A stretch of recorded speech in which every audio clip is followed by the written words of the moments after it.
2014లో అసలు భారత్ పరిస్థితి ఏంటి? 2014లో నరేంద్ర మోదీ గారి నేతృత్వంలో కొత్తగా ప్రభుత్వం అధికారంలోకి వచ్చినప్పుడు ఇండియా ఏ స్టేజ్‌లో ఉందంటే, ప్రపంచం వేగంగా డిజిటల్ రెవల్యూషన్ వైపు వెళ్తుంది. Smart phones, internet, online service ప్రపంచ దేశాల్లో వేగంగా పెరుగుతున్నాయి. కానీ ఇండియాలో మాత్రం సామాన్యుడి డైలీ లైఫ్‌లో టెక్నాలజీ ఇంకా అంతగా కనిపించేది కాదు. ఒక చిన్న గవర్నమెంట్ పని కోసం ఆఫీస్‌కి వెళ్ళాలి. ఒక డాక్యుమెంట్ కోసం మరో ఆఫీస్‌కి వెళ్ళాలి. ఒక అప్లికేషన్ సబ్మిట్ చేయాలంటే ఫామ్స్, సిగ్నేచర్, ఫోటో కాపీస్తో ప్రాసెస్ కొనసాగేది. బ్యాంక్లో మనీ ట్రాన్స్ఫర్ చేయాలంటే కూడా బ్రాంచ్కి వెళ్ళి క్యూలో నిలబడాల్సిన పరిస్థితి చాలామందికి తెలిసినదే.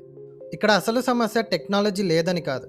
టెక్నాలజీని కోట్ల మంది భారతీయుల లైఫ్లోకి తీసుకురావడానికి అవసరమైన డిజిటల్ ఇన్ఫ్రాస్ట్రక్చర్ ఇంకా పూర్తిగా డెవలప్ కాలేదు.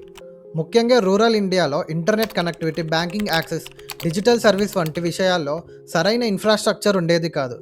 దేశంలో కోట్లాది ప్రజలకు ఫార్మల్ బ్యాంకింగ్ సిస్టమ్ కూడా పూర్తిగా అందుబాటులో లేదు. అదే సమయంలో ఇండియాకి ఒక మ్యాసివ్ అడ్వాంటేజ్ కూడా ఉంది. మన దగ్గర హ్యూజ్ పాపులేషన్ ఉంది, యంగ్ పాపులేషన్ ఉంది, ర్యాపిడ్లీ గ్రోయింగ్ మొబైల్ యూసేజ్ కూడా ఉంది. అంటే సరైన డిజిటల్ ఇన్ఫ్రాస్ట్రక్చర్ బిల్డ్ చేస్తే కోట్లాది ప్రజలని ఒకేసారి కొత్త సిస్టంలోకి తీసుకురాగల అవకాశం ఉంది. 2014 తర్వాత గవర్నమెంట్ ఇదే ఆపర్చునిటీని ఉపయోగించుకోవాలని ప్రయత్నించింది.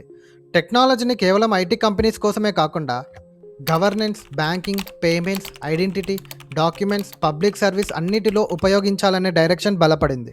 ఇక్కడి నుండే ఇండియాలో ఒక పెద్ద ట్రాన్స్ఫర్మేషన్కి ఫౌండేషన్ పడింది. 2014లో ఒక సాధారణ భారతీయుడు గవర్నమెంట్ ఆఫీస్ని వెతుక్కుంటూ వెళ్ళేవాడు. రాబోయే సంవత్సరాల్లో గవర్నమెంట్ సర్వీస్నే అతని ఫోన్లోకి తీసుకురావాలనే ప్రయత్నం మొదలైంది. అదే డిజిటల్ ఇండియా స్టోరీకి అసలు beginning.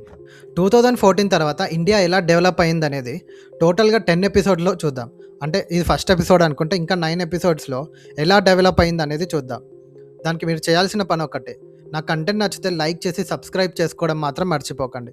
Thank you so much.